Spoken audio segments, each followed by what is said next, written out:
Welcome to the Grayzone. It's Max Blumenthal.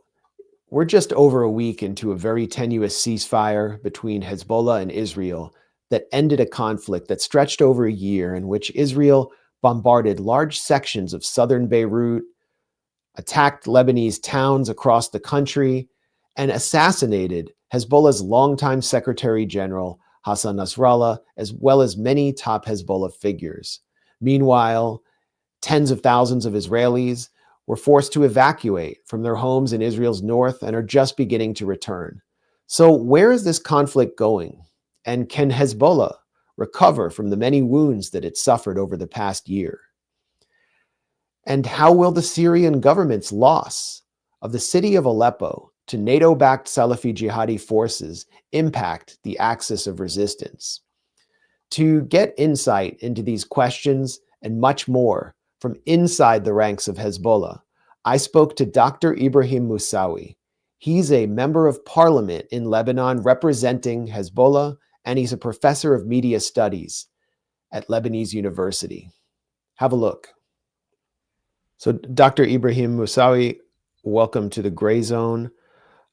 A ceasefire, if it can be called that, has been in effect for just over a week in Lebanon. And looking back, I want to ask you what your thoughts are on this war. Can it be considered a victory for Hezbollah? And if so, was it a military victory or a moral victory in which Hezbollah displayed steadfastness? And what do you say to those who state that Hezbollah suffered a powerful blow and possibly was weakened for a long period?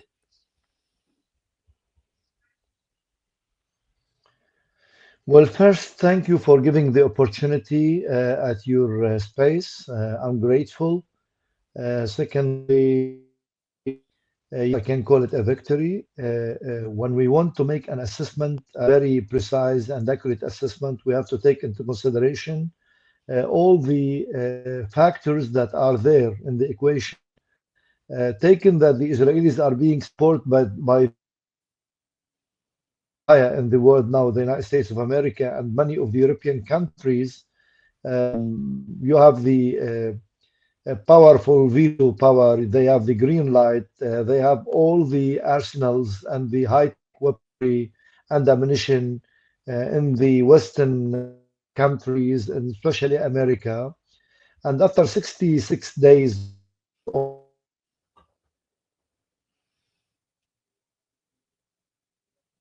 being able to push or to reach where they wanted to reach, we have to everybody that the Israelis said from the very beginning that their war against Lebanon aims at crushing Hezbollah, annihilating Hezbollah, and forcefully and by force and against the will of Hezbollah, bring back the Israeli settlers to the northern part of Palestine, which is in the borderline with Lebanon.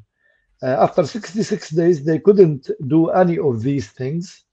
Of course, they have been able successfully to deal Hezbollah devastating blows. Yes, they are devastating. Yes, they inflicted heavy losses on our ranks. Yet, when we talk about losses, we don't talk about defeat. They were not able at any time to defeat us. They were not at any time to attain their goals, their declared goals, and they had to go to what was mentioned from the very beginning by our late Secretary General, our supreme martyr, Sayyid Hassan Nasrallah, who said, the only way is to stop your aggression, to make a ceasefire, and to go go into indirect negotiations.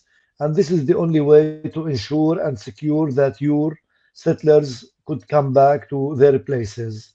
Other than that, you will have more and more settlers evacuating their places because we're going to make it like wider or larger. And this is what happened.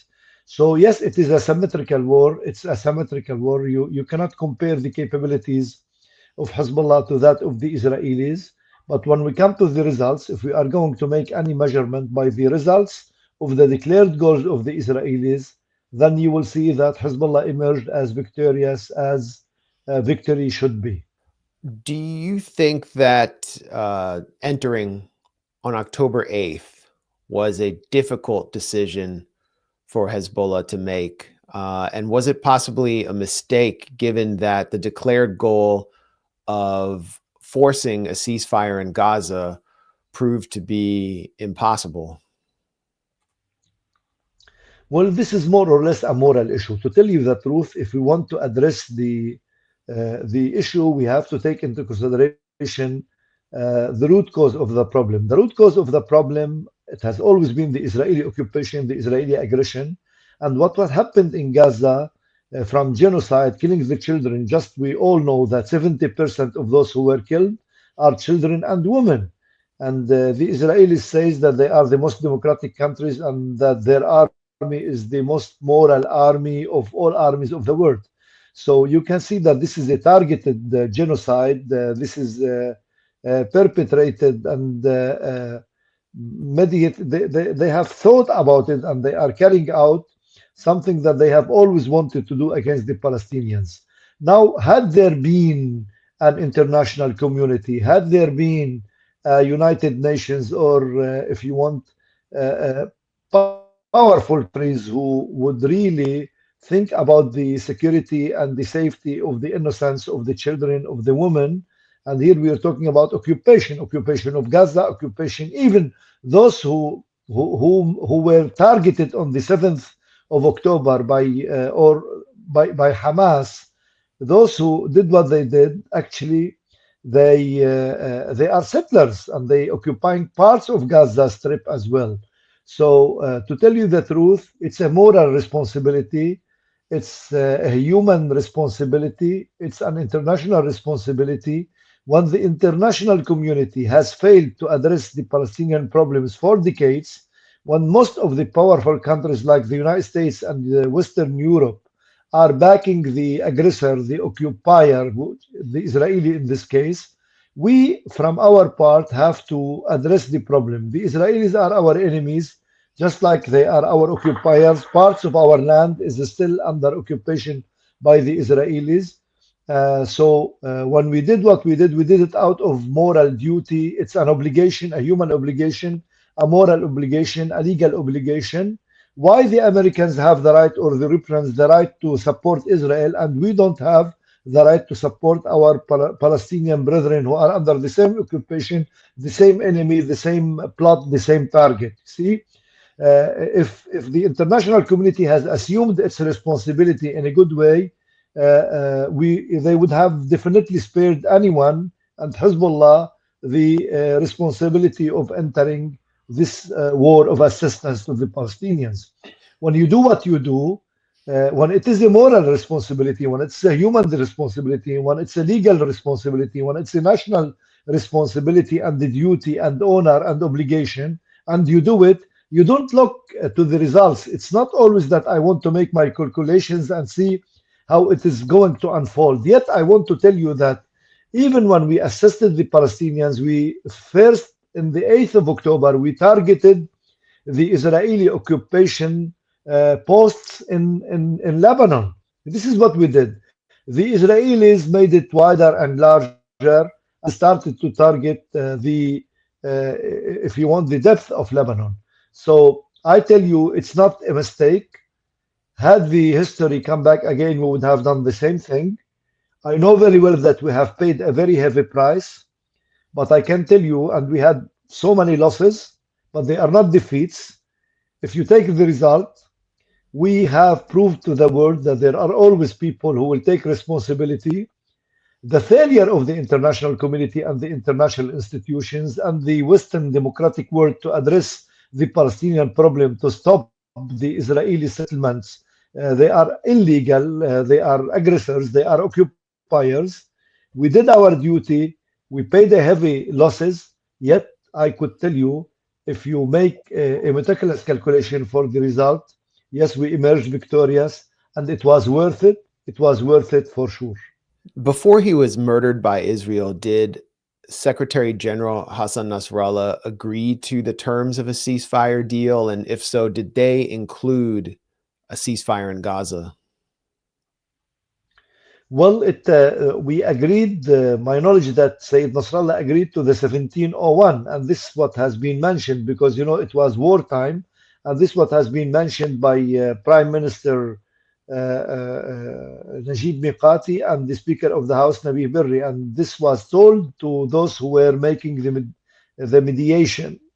When you talk about the ceasefire in Gaza, there was a kind of correlation between the two. I am not sure. My information does not tell me. I'm not sure that it included Gaza, but I can tell you for sure that when this was first announced, I'm not declared publicly. When this was first went to in order to make the negotiations, I believe it was yes, it was in a kind of way to stop the whole aggression in the region, including Gaza. And how would you assess the role of the U.S. envoy, Amos Hochstein, who is said to have been born in Israel and served in the Israeli military? Was he an honest broker, or did he play the traditional role of Israel's lawyer? And were there any promises that were made about Israel not hitting Beirut throughout the negotiations that were obviously broken? Well, so far the Israelis have violated this agreement, or this, if you want, mechanism of putting into effect and applying the 1701. The Israelis have violated it more than now. They were 3 days ago 54 times. Now it's more than 60. You're talking in 5 days. They have launched raids and they killed so many people. So when you talk about the Americans, I don't want to talk about the names or whatever. The Americans have always proved to be supportive of Israel regardless of anything. And just take into consideration what happened in the international community and in the criminal court when they have announced Netanyahu and Gallant as war criminals and that they should be arrested. There was a warrant of arrest, and the United States, France, and many other European countries who have initiated this court from the very beginning, they refused to put this into effect, and they, if you want, denounced and never accepted the sentence of the judges in this court. I believe Americans can never be at any time honest brokers. They can never be neutral. They are always, and they have always and continues to side with Israel no matter what. And this applies to all of their envoys to the negotiations. And given the new rules which are in place, which appear to have a loophole which allows Israel to attack if it sees fit, how is it possible for Hezbollah to recover from the wounds it suffered during the war? And how can it restore internal security so that something like the pager attack doesn't happen again? Well, the occupiers and the aggressors, the Israeli side, who receive the support and assistance of the whole Western world, especially the United States of America, will always be supported with the high tech in order to carry attacks, and they will always be supplied with the veto power to sabotage any attempt to condemn Israel or to make obligations against it. This is very well known. But when we talk about the freedom of movement and that they are free to hit as they see fit, I can tell you this is something, if it happened ever, it is between the Americans and the Israelis. They can sketch plots and plans as much as they want and could, but this has nothing to do with the Lebanese side. Actually, we're not responsible, or we're not, if you want, concerned with what the Americans and the Israelis have agreed to do. What we really accepted to do is to keep our sovereignty, Lebanese sovereignty, intact, and we wanted a ceasefire, and this is what we have agreed upon. When you talk about any other thing, then this is not included in the agreement that we made. And if they have given them the right to hit back at any time, and if this is what they are doing, then this is very problematic. I believe we have been given the right to defend ourselves, and this is what we are doing. They are occupiers, they are aggressors. I can't see where they can have the right to hit where they see it fit. I believe the international community has the responsibility to assume, which is to hold the Israelis back and to exercise pressure on them to respect the agreement of the ceasefire, to stop the violations. Otherwise, they would put everything into jeopardy again. What have you witnessed, Dr. Ibrahim Moussawi, in your own hometown after the war? What kind of destruction have you seen there, and what have you seen within the ranks of Hezbollah in general? What kind of wounds and suffering have you seen in general? Well, I mean, you have to make a replica of Gaza, Gaza 2, more or less. You're talking about residential areas that were wiped. You're talking about genocide, families that have been killed. You're talking about, I mean, even if you go and make the same assessment, if you go and make the same calculations, you will see that many of them are children and women. If they have high-tech weaponry, if they have all of this information that they were able to reach to the highest ranks of military, if you want, officials of Hezbollah, then they could reach to places where they could spare the lives of the innocents. The Israelis have inflicted havoc, destruction, heavy destruction on the southern suburb and even the frontline villages, even in Bekaa. This is like 2, 3, 4 times compared to what happened in 2006. Especially this is 66 days. In the 2006 they were 33 days. In 2006 you can talk about all by all maybe 1,200 killed Lebanese. Now you can talk more or less about 5,000 killed and maybe more than 16,000 wounded. So yes, it's a huge destruction that happened. It is a genocide against the people, and it is war crimes by targeting the residential and civilian areas. Israel, as you mentioned, it seemed to really want to focus on its technological advantages. It seemed much more comfortable fighting an air war. How would you assess the battles in southern Lebanon that were fought face to face with the Israeli army? How would you assess Hezbollah's performances, and where do you think Hezbollah was able to exercise military strength despite being outmatched by Israel's technological and air advantage? Yeah, absolutely. This is what you mentioned. Actually, the Israelis have never fought a real fight. Actually, when they fought face to face, when they fought a war and battles against Hezbollah in the front line, they were not able to push into whatever they want.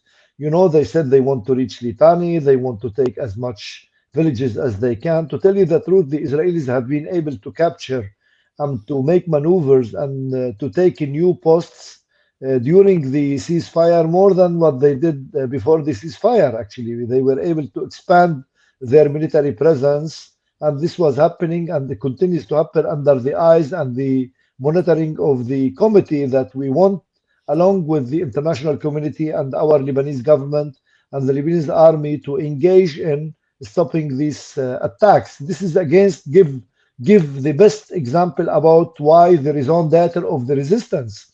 Had there been enough power and capabilities, military capabilities, in the hands of our Lebanese army, which we respect, had there been a green light or a political decision for our Lebanese army to fight back, we would have been in a different place. Why the resistance has been initiated or launched in the very beginning and in the first place?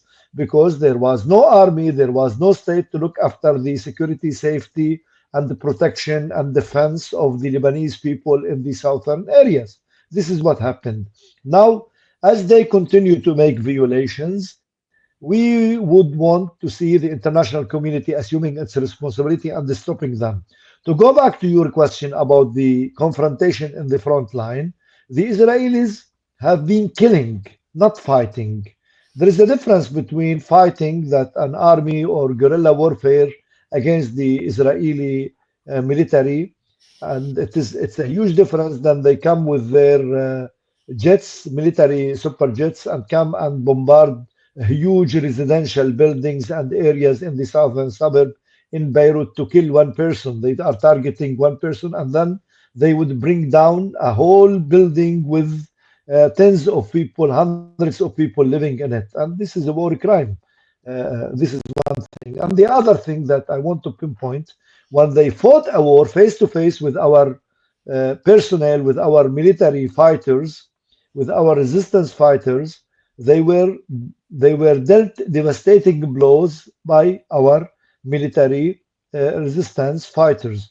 Why did that happen? Because you are talking about people of belief, you are talking about people who are indoctrinated that they are fighting for their Lebanon, for the protection of their own people, for the liberation of their own occupied territories, while the Israelis are annexing and having ambition to annex more and more lands and to take more and more water and to control the gas in our sea or in our water, in our even in our soil. So I can tell you the military personnel of Hezbollah, the resistance fighters, have been able to deal with the Israelis very successful, very devastating blows, and they didn't allow them to stay in one place. And as I told earlier, they were able to expand their presence, military presence, after the ceasefire more than what they did during the battle itself. U.S. Ambassador Lisa Johnson, ambassador to Lebanon, reportedly called on Hezbollah's rivals, such as the Lebanese forces, to rise up against you and create an atmosphere of civil strife. This was reported in Al-Akhbar, the Lebanese publication. What kind of solidarity or support did Hezbollah experience from the broader Lebanese population during the war? What kind of opposition has it faced? And how do you prevent internal enemies from trying to take advantage of the wounds inflicted on your movement during the war? I can assure you that if we got weaker, if we got weakened, or if we got weaker, even if we get weaker and weaker, we would be stronger than any of the strongest in the country. This is to assure you. You're talking about here a dedicated, devoted people for their country, for their people, to protect them. We are very proud of our Lebanese brethren from all territories, from all parts of Lebanon, from the south, from the north, from Bekaa, northeast Bekaa, from Zahli, from the Matan, from the Mount Lebanon, from the Druzes, from the Christians, from the Sunnis. Actually, I can tell you, we as Lebanese are very proud, and I, as a Hezbollah member of parliament, I can tell you that I would praise and I would greet all the Lebanese for their dedication to help their own brothers who were displaced from their countries. I can tell you, even in the places where it is considered, it is said that it is a stronghold of the Lebanese forces, like Deir al-Ahmar or whatever. I mean, our brothers, the Lebanese, the Christians who are there, the Maronites, they opened their houses for the people who were displaced. And this is very important. I can tell you, this is enough of a national immunity that Lebanon is in a good shape. Of course, the rivals, the political rivals, like who mentioned, they would take advantage, or they would do everything possible to make benefit of what happened against Hezbollah. But I can assure you again, now they have to leave their obsessions or their ambitions. The Americans themselves came to a deep conviction that they cannot crush Hezbollah. The Israelis know that. They stopped the war not because they came back to their consciousness and because they have recognized or realized their moral duty. No, they did that because they were able, or they have been in a complete despair that they cannot crush Hezbollah. They cannot continue to fight, and no matter how much they would use the ammunition and the power of fire that they could crush Hezbollah or could even make any development, any advancement on the ground. That's why they stopped this aggression. Inside Lebanon, I could tell you now everybody knows Hezbollah is a very strong party. It's not only a military movement, it's not only a military resistance, it's more the civil part of Hezbollah, the part of Hezbollah that takes care of the society is also broader than many know about it. And I could tell you again that no matter how hard they might try to weaken Hezbollah, it will be one of the most powerful, the most strongest parties in the country. I want to ask you about Syria now. Hezbollah fought on the side of the Syrian government against forces backed by the West, Israel, the Gulf states, Turkey, under the NATO banner, forces that included Al-Qaeda, which is rebranded as Hayat Tahrir al-Sham, which was based in Idlib and has now gone on in a lightning offensive and taken the city of Aleppo with very little resistance. So I want to ask you, why do you think Aleppo fell so quickly? And what are the stakes for not just Hezbollah, but the whole resistance axis if the Syrian government is unable to recover or loses further territory around Hama and beyond? Well, my understanding that they have been able, just like what you said, to make this attack, which was very lightning, which was very swift, and they were able to capture more and more lands. But this is not going to continue for a long time. I believe the Syrian government is bringing back and gathering their ranks, and they are going to make a counter-offensive, counter-attack against the Takfiri groups. And I believe with the support of the axis of the resistance, the Iranians, for example, have explicitly announced their readiness to support the army if the Syrian government asks for this. I believe the Iraqis, not only the Iraqis, the Syrians, even the Lebanese, the Iranians, and the whole geopolitical lines in the region would be disturbed if this continues to happen.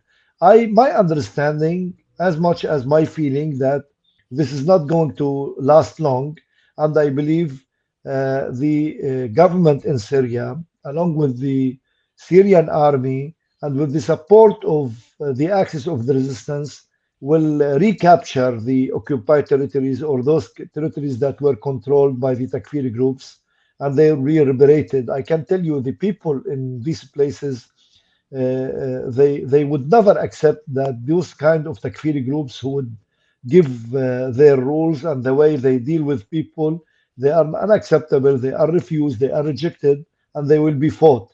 That's why I believe this is not something that's gonna last long, and I don't believe that a geopolitical like earthquake will take place here. I believe things are going to be restored no matter what. Are you aware of any preparations by Hezbollah's military wing to participate in the defense of Syria against these forces?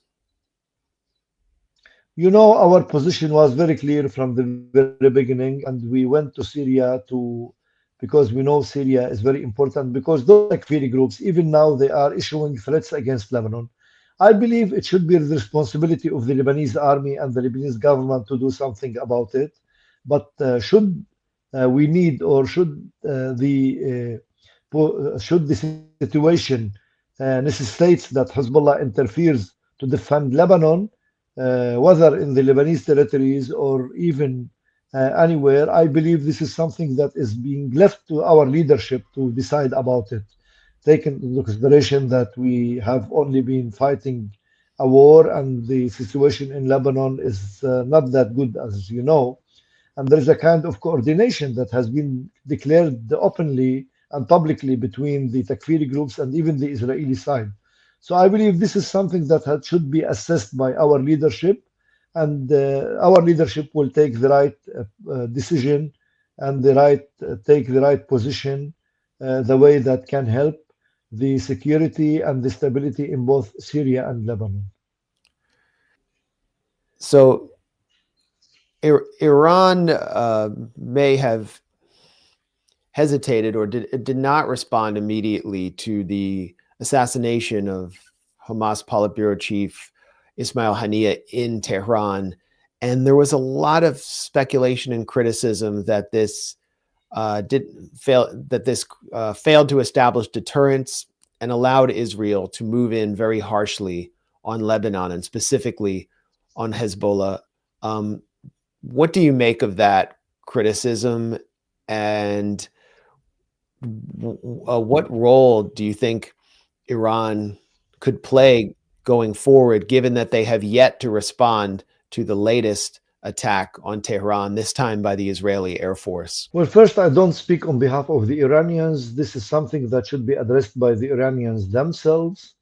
They know their best interest and they know how to respond to the Israelis.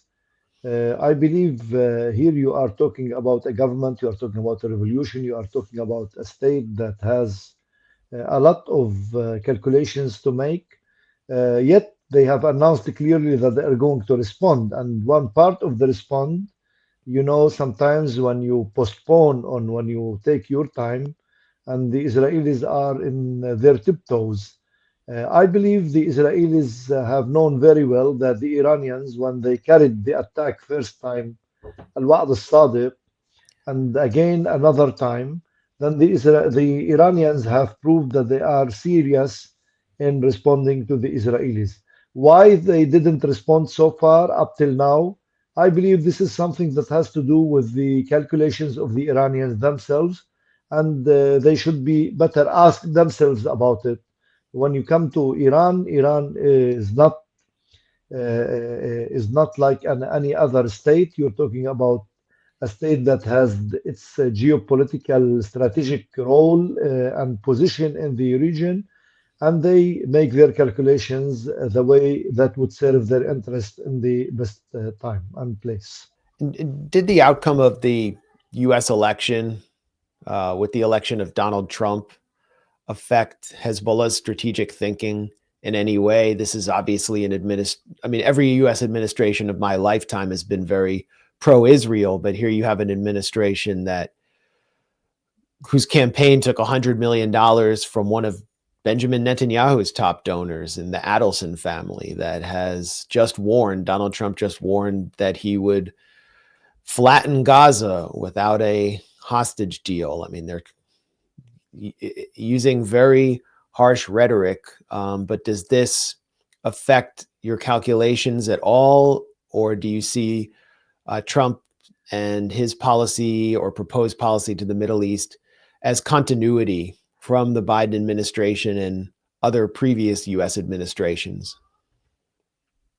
When it comes to Israel, I know, everybody in this world knows that whether Democrats or Republicans, they will compete always who is better in serving the Israeli interest. The problem here is that whether Democrats or Republicans, they all see the region through the Israeli eyes, not even through the interest of the American government or American public.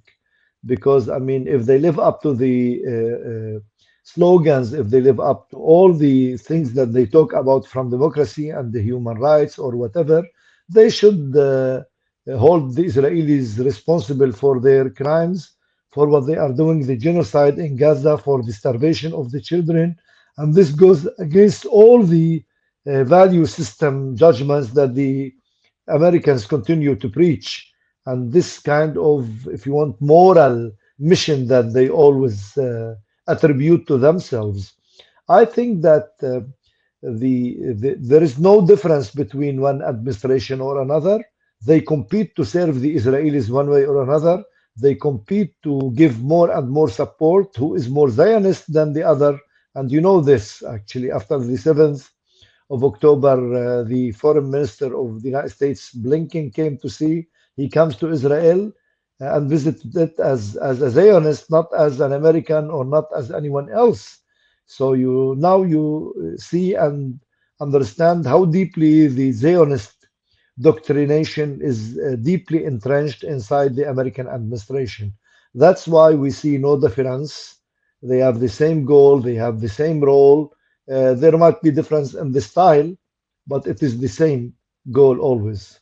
Um, in closing, one of the seminal events and one of the most tragic for the movement of Hezbollah was the killing by Israel of your longtime Secretary General Hassan Nasrallah, who helped make Hezbollah into the movement it is today. How would you assess Nasrallah's legacy as a historic figure, and how can his replacement, Sheikh Naim Qasim, fill such giant shoes?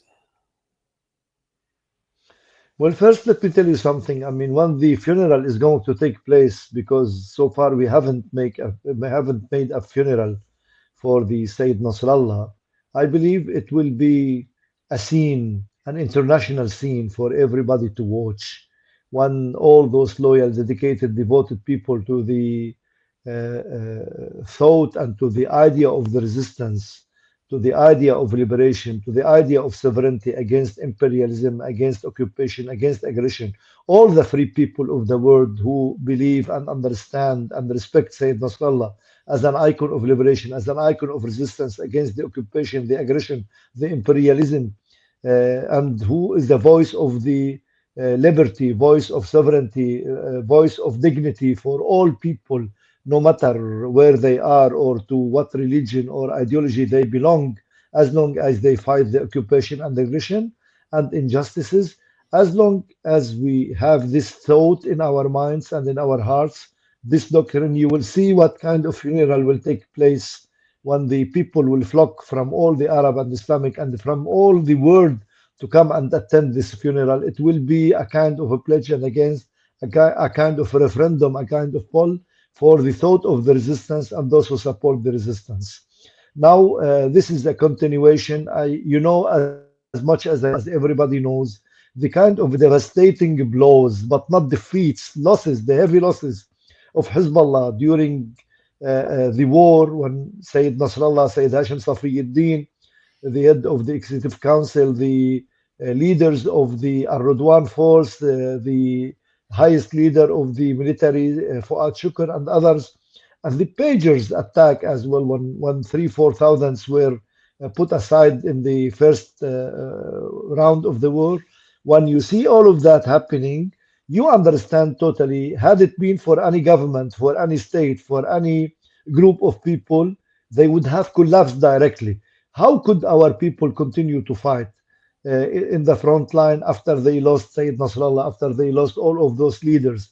It is because they have a deep conviction, deep belief in their land, in their religion, in their faith, in their dignity, in their sovereignty. Otherwise, they would have quit, they had left, they would have escaped. They didn't escape, they continued to be steadfast, they continued to fight back against the Israelis, and they were able to bring all the Israeli goals into failure.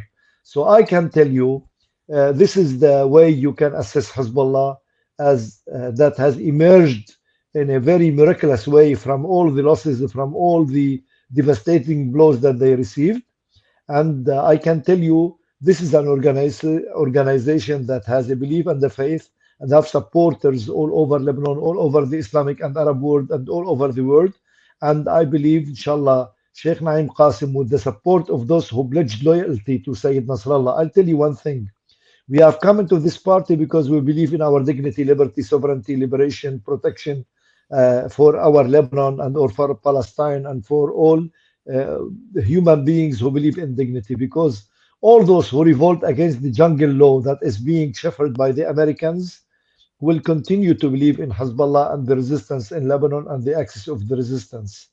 And Sheikh Naim Qasim, who became our Secretary General, has the support of all of the people, because if we want to be loyal and faithful for the for what Sayyid Nasrallah believed in, for what he sacrificed for, then we will be throwing our weight and support and assistance to Sheikh Naim Qasim, and hopefully, and with all hope. I believe that we are going to make it and we will surmount all the obstacles and we will come into a place where Hezbollah is going to maximize itself when it comes to magnifies its victories, inshallah. Dr. Ibrahim Moussawi, member of Lebanon's parliament representing Hezbollah, thank you so much for joining us at the Grayzone. Pleasure always. Thank you for giving the opportunity.